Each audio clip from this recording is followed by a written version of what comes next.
Well, ladies and gentlemen, we're going to talk about Mikel Arteta's pre-match press conference. They have a Carabao Cup tie against AFC Wimbledon. So every word what Mikel Arteta said about the rotating team, who's going to get more minutes tonight, what exactly is going to happen. So talking about it, I'm not going to talk about a lot of things. I'm just going to talk about certain things only. So, oh my God. Talking about the ticket sales for the Cup game, approximately 48,000 tickets were sold. So Mikel says, I'm really happy to hear that because the boys are really working forward to playing at the Emirates again in the Cup. Winning that game is the only priority right now, and that then we can think about Spurs and how special that is as well. And talking about on Wimbledon being involved in lots of goals this season, he says, I hope that we can expect goals from our side, but it's true that they've been really open games, high scores. They're really direct, physical, but at the same time, they have a big goal threat in many situations, so it'll be a tough opponent. Giving players minutes, he says, absolutely, and you have to praise that for sure. Let's see who's available, how they recover, and what is the best way to approach. Not only that, Mikel Arteta also opened up about Gabriel and White. He says, I think that they complement each other really well. I think they have different qualities, but at the same time, they can read each other pretty well. And you can see the connection when we are training. They're both comfortable staying high with a high line and having to defend the space in behind when they are isolated in wider spaces. They can do that and protect each other's back really well. And someone is breaking the line.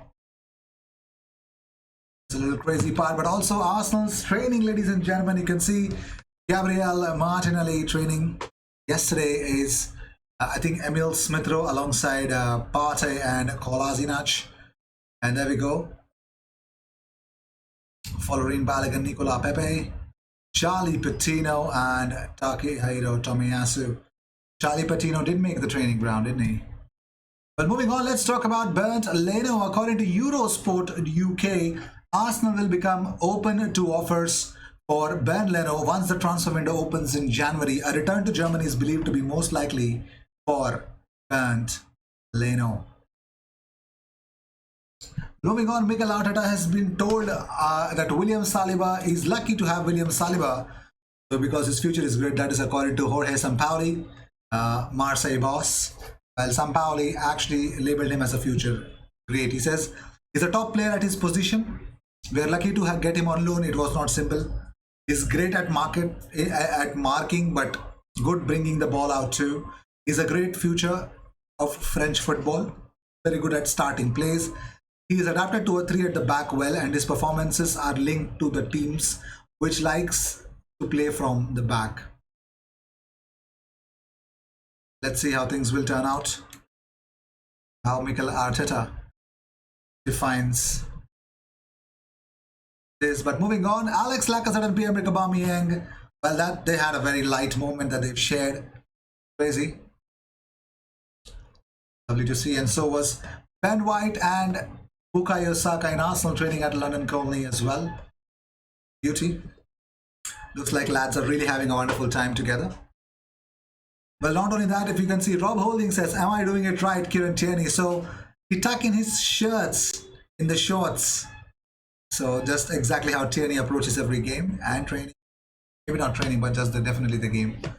So he asked Tierney, am I doing it right? Of course, Rob, you are doing it exactly right. And so were Tim Akinola and Salah Eddin, both in Arsenal's first team training, were available as well. They were seen in the training. It's lovely. Great to see that. Moving on, Arsene Wenger will manage a UNICEF team as part of a charity match against the Legends of Olympique Marseille. While the UNICEF team facing the Legends of Olympique Marseille include Jens Lehmann, Chris Carambeu, Ricardo Carvalho, Eric Abidal, Pierre Gasly, Esteban Cambiaso, Gaisca Mendieta, Patrick Kluivert, Tony Parker, Matt Pokora, David Trezeguet. Great to see the man himself. Very great to see. Well, Glenn Hoddle has sent Arsenal warning about Tottenham in the North Derby. So let's see what Glenn has to say via HITC. He says that Spurs go into the Arsenal game. This is a massive game for them.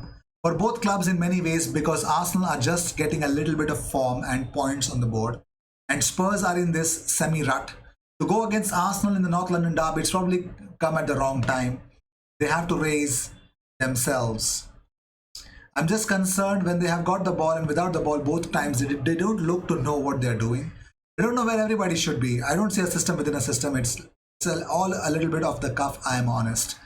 So let's see which manager gets the most out of their team for the North London derby is the one that is definitely this one. But it still is a bigger concern. Who is exactly the main one here? Moving on, let's talk about Marco Asensio. It looks like Arsenal have been put on red alert with Marco Asensio set to hold showdown talks with Carlo Ancelotti. Arsenal have been linked with the Spaniard for some time and could finally land their man in January. Let's just hear me out, okay? Just hear me out, okay? So Carlo Ancelotti actually, it looks like, according to Spanish journalist Anton Miena, it looks like Asensio will hold talks with Ancelotti about his future soon. He spoke to El Larguero. He says, if Marco Asensio continues to have a completely residual role as if he were Isco or Marcelo, the season will be long and the club coach footballer club talks will be repeated. It is a situation that is already beginning to be complicated and we are in the middle of September. Real Madrid are also building funds to bid for Kylian Mbappe and Erling Haaland, meaning Asensio is reportedly seen as a prime candidate for a January sale. Probably someone who's definitely going to fetch a lot of money. But come on, Marco Asensio out of Real Madrid. If Zidane did this, that would have definitely cost his job. But if Ancelotti tries to get it done, I think that is definitely going to cost him his job as well. So this whole idea of Asensio getting out of Real Madrid is actually hoax. I don't believe it even 1%. Come on, Marco Asensio out of Real Madrid. He should be one of the untouchable players, just like Fede Valverde. But let's see. Man also said that there is this Marco Asensio case. This week seems key. Marco is not Isco. Marco is not Marcelo. Marco has offers. Marco is not finished, and therefore neither he nor his representatives understand the role Ancelotti gives him. His strange obsession of seeing him in the game at 4-3-3 when he has never played there. Although they don't blame anyone for now, at least of all, Ancelotti this week seems key. He was untouchable since he returned from Espanyol on loan. He was the player who had the most offers from all over Europe, and Zinedine Zidane asked him to stay and play 40 games with Cristiano, Benzema or Gareth Bale. Before the summer, Asensio's representatives said the future of him depended on Ancelotti, but Ancelotti has not given him much ball. It seems like a difficult year for Marco Asensio. The big question is, will he get a future under Ancelotti? I am not convinced that to get Marco Asensio out of Real Madrid, it's not going to be cheap and it's not going to be possible. No chance.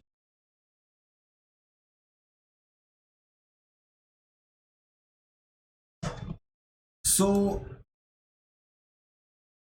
well, they're convinced. Well, Fabrizio Romano, in his Here We Go podcast says that Arsenal are convinced that they are going to double their money on Martin Odegaard. He says, congrats to Arsenal. They're really happy with Odegaard. The strategy was perfect. They're convinced that they spent 35 million euros, but they think that the player will be worth double in some months.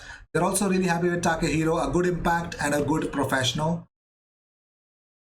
That's what Fabrizio opened up as well. So also the bigger highlight of this episode is Weston McKennie in a swap deal. Weston McKennie to Arsenal. Weston McKennie swaps with Granit Xhaka. What do you guys think about this Weston McKennie deal, man? Because it looks like £30 million talent is on offer to Arteta. Juventus are reportedly eyeing a January move for Granit Xhaka with Weston McKennie on offer as leverage in a swap deal. According to Calcio Mercato Web via Tutto Juve, Massimiliano Allegri is keen to sign a midfielder this January. And as per the report, Xhaka is a welcome name in Turin.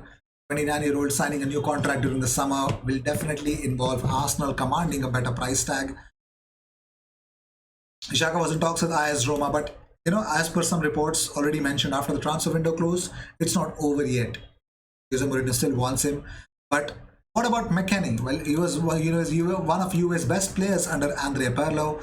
However, Allegri is not keen on the 23-year-old midfielder, with the Italian coach open to selling him. As reported by Calcio Mercato, let's see, Juventus valued the dynamic midfielder at 35 million euros. So let's see how things will turn out, whether Arsenal get the job done or not. But let me know in the comments. Marco Asensio to Arsenal, you'd be mad if you say no, but big question is, can we get it done? Can we get it done? Of course, Weston McKennie in a swap deal with Granit Xhaka. Do you agree to that as well? Let me know in the comments. I'll see you in the next one. Until then, cheers.